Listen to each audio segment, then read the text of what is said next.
নম্বরে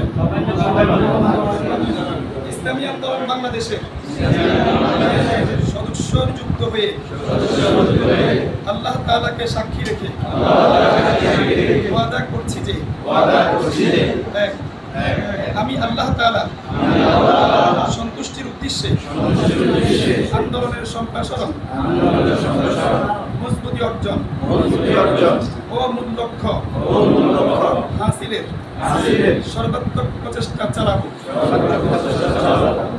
আন্দোলনের নীতিমালা ও নিয়ম শৃঙ্খলা যথাযথভাবে মেনে চলব।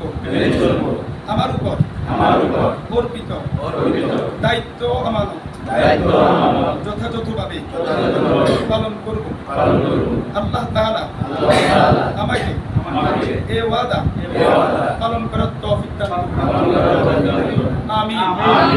আলহামদুলিল্লাহ।